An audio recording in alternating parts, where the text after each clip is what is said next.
mà ở đây thì bạch đô lên bàn bà lấy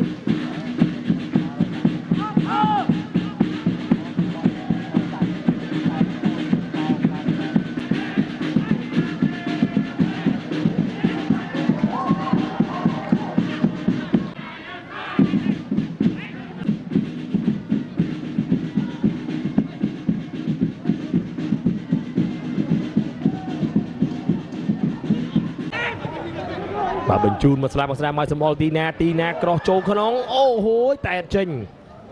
បាទ cross សិន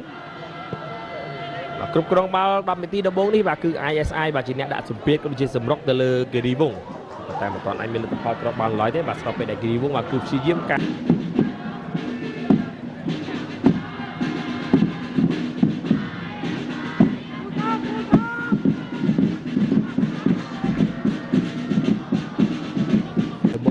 បាទតឹងពេកបាទមកក្រោយខ្លះដើម្បីបន្ធូរ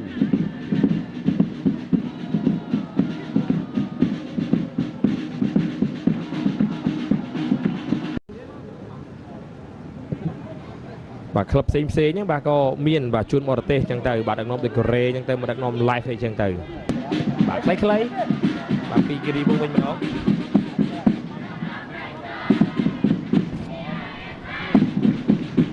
បាទជន់បាល់ពីអូហ្វរីបាទខ្លី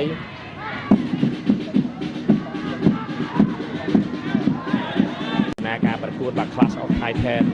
ដ៏ធំបាទនៅក្នុងប្រទេសជាតិកម្ពុជាគឺជាការប្រកួត AFC Challenge League ទៅវិញព្រមពេញក្រោនស្វ័យរៀងផងដែរបាទគឺលទ្ធផល ISI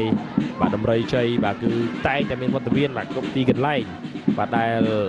ត្រៀមខ្លួនបាទក្នុងការស្រែកហៅបាទសម្រាប់ក៏0ដែរបាទវិសាខា0 live ក៏0បាទចា Samuel Overy ជាមួយនឹងបាទ Abozi បាទមិនងាយទេពីរូបនៅខាងក្រោមក្រោះចូលក្នុងតែចេញពីខ្សែការពាររបស់បាទវិសាខាចប់វគ្គទី1 1-0 បាទចូលមកដល់វគ្គទី2ភ្លាម 2-0 បាទលឿនបាទតែយ៉ាងណាក៏ទៅសារដំរីជ័យ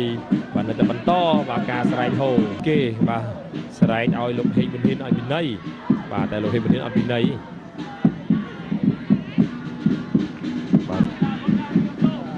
បាទក្រោះចូលមកខាងក្នុង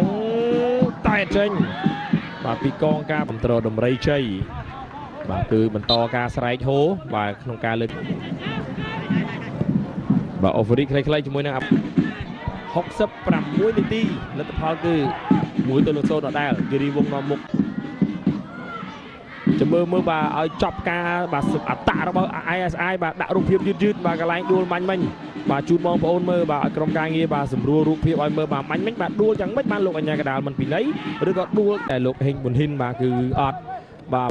ក្រុមនៅក្នុងតំបន់បាទតារាងទាំង5បាទជក់ចិត្តមែនទែនបាទអ្នកគ្រប់គ្រងទស្សនាបាទគឺគេថាជក់ចិត្តទេតែម្ដងបាទតាំងតែបាទទុកតែម្នាក់នៅក្រោមទេបាទពី ISI បាទក្រោះឡើងមកខាងលើបាទតែចេញពីគេដែលលោកហេងប៊ុនហ៊ីនបាទគឺអត់បាទ